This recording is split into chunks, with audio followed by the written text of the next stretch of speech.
بناؤ تاکہ جس دن زبانیں بھاری پڑیں گی اس دن تمہاری زبان سے کلمہ جاری ہو جائے.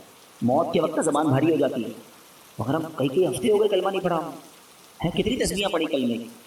روز کم از کم ایک تسبیح 100 بار کلمہ. اچھا آپ کو پتہ ہے حدیث پاک میں افضل الذکر کہا گیا، سب سے افضل اگر کوئی ذکر ہے تو وہ لا الہ الا اللہ محمد الرسول اللہ. پورا کلمہ پڑھے یا کم از کم لا الہ الا اللہ کا ورد کرے اور آخر میں 3 بار محمد الرسول اللہ صلی اللہ علیہ وسلم پڑھ لے تاکہ میری زبان کلمے کی عادی رہے. اور جو چیز عادی ہوتی ہے نا وہ پتہ کب نکلتی ہے؟ آخری بات چلیں یہ بھی ایک بڑی دلچسپ بات بھی ہے اور اللہ کرے کہ میرے بیان سے کوئی یہ میسج لے جائے. انسان پر جب دھکا لگتا ہے نا، چوٹ لگتی ہے، مشکل وقت آتا ہے تو جو اندر اصلی ہوتا ہے نا باہر نکل آتا ہے. ٹھیک ہے، یہ اس کو میں آپ کو ایک ایگزامپل سے سمجھاؤں گا. ایک شخص تھا بادشاہ کے پاس آیا، کئی زبانوں کا ماہر، ایکسپرٹ. اس کی زبان اتنی فلوئنٹ تھی کہ اس نے چیلنج کیا کہ میری اوریجنل زبان پہچان کے بتائیں.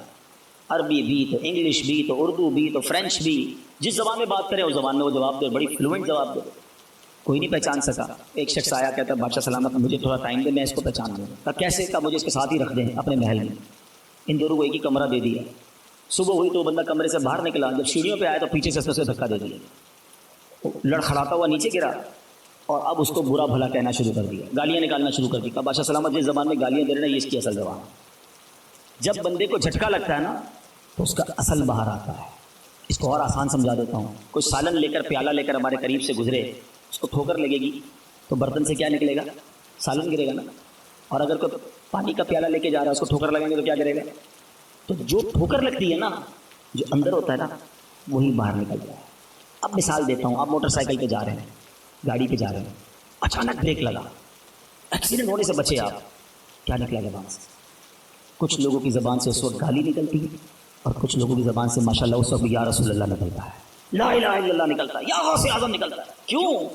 اندر اچھا بھرا ہوا ہے. جب جھٹکا لگانا تو اندر والا باہر آ گیا.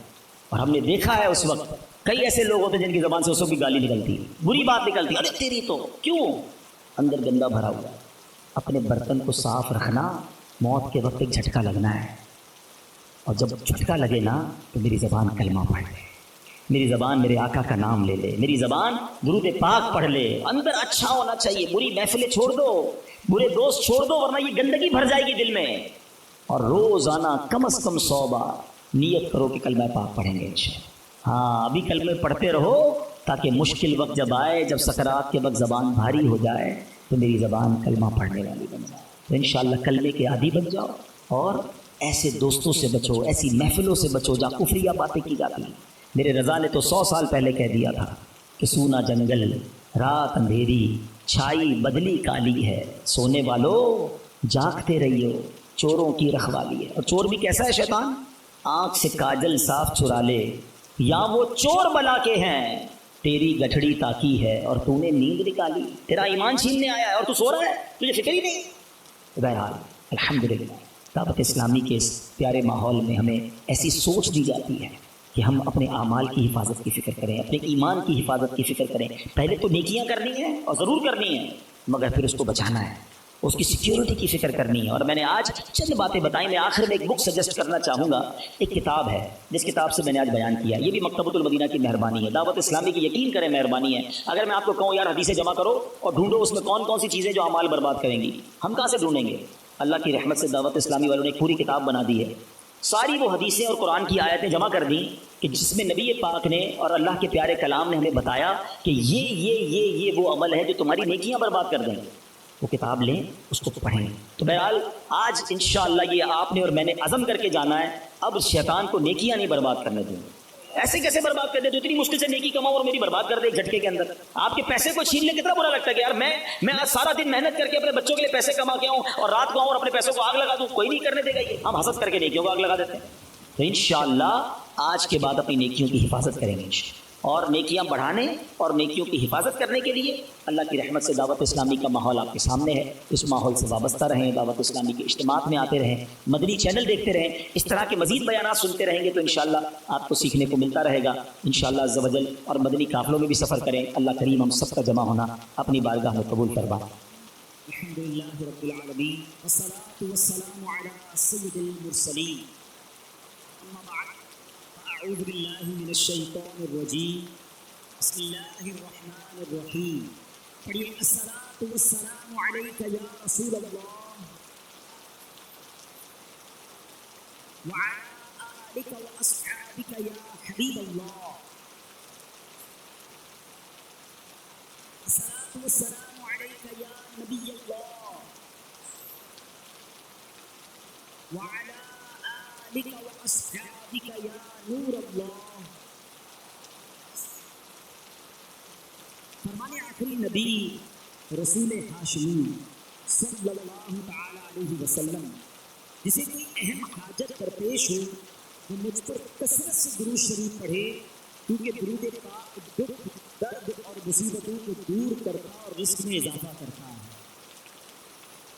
جب بھی کوئی مشکل آئے، پریشانی آئے، تکلیف آئے، ٹینشن آ جائے تو اس کا بار بار اظہار کرنے سے ٹینشن دور نہیں ہو جاتا. کوئی بھی مشکل آتی ہے بندہ سبھی کو بتاتا پھرے، بار بار ذکر کرتا رہے کہ یار بڑی مشکل میں ہوں، بڑی پریشانی میں ہوں.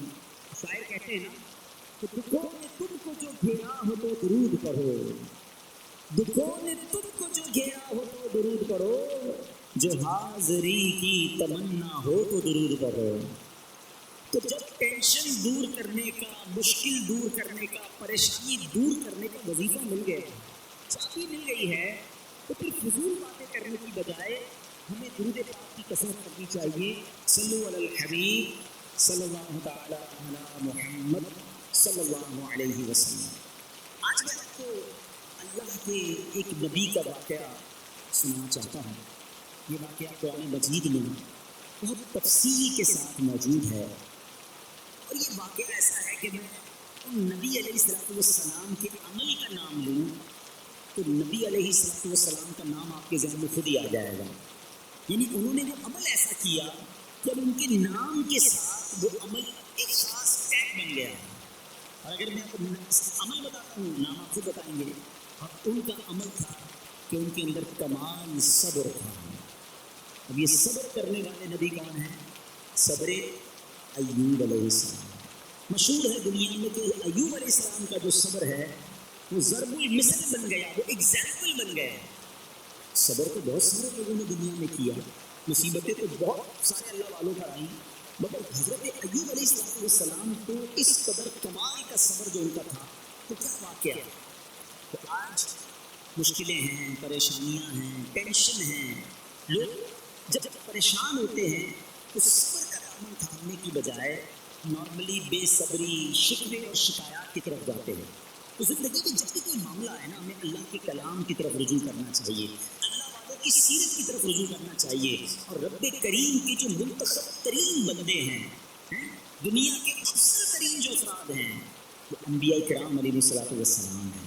تو ہمیں جب بھی کوئی پرابلم آئے، جب بھی کوئی مسئلہ درپیش ہو، پہلے دیکھیں اللہ والوں نے اس موقع پر کیا کیا تھا، قرآن کیا کہتا ہے، حدیث کیا کہتی ہے، تو پھر زندگی میں چیزیں آسان ہو جاتی ہیں. تو حضرت ایوب علیہ السلام کی سیرت کے بارے میں جانتے ہیں کہ آپ حضرت اسحاق علیہ السلام کی اولاد میں سے ہیں، اور ان کی والدہ حضرت لوط علیہ السلام کے خاندان سے ہیں. اللہ تعالیٰ نے آپ کو ہر طرح کی نعمت سے نوازا تھا. آپ حسن و صورت والے بھی تھے، یعنی آپ کو اللہ پاک نے بہت خوبصورت بھی بنایا تھا، اور اللہ کریم نے مال بھی بہت دیا، اولاد میں بھی کثرت دی. ویل آف لائف تھی، خوبصورتی بھی ہے، مال بھی ہے، اولاد بھی ہے. اچھا، پھر ظاہر مال تھا تو گھر بھی تھے، جانور بھی تھے. اس زمانے میں جو ویلتھ ہوتی تھی، جو پیسہ ہوتا تھا، وہ جانوروں کی صورت میں ہوتا تھا. آج کل لوگ گاڑیاں رکھتے ہیں، سونا زیورات رکھتے ہیں، اس زمانے میں جانور ہوتے تھے. بلکہ اب بھی اگر پاکستان کے بھی آپ انٹیریئر کے ایریا میں چلے جائیں، گاؤں گوٹ میں جائیں، تو لوگ اپنا مال و دولت سے جانور ہی خرید رہے ہوتے ہیں. ان کے نزدیک یہی ان کا جو ہے وہ جو بھی ان کا کاروبار ہوتا ہے اور مال ہوتا ہے. آپ پر امتحان ہے، آزمائش ہے. اور وہ آزمائش کیسے آئی کہ پہلے آپ کا مکان گرا، اور خاندان کے جتنے افراد تھے اور آپ کے بیٹے تھے، جتنے بھی آپ کے بیٹے تھے نا، وہ سب اس مکان کے تلے دب کر انتقال کر گئے. اللہ اکبر.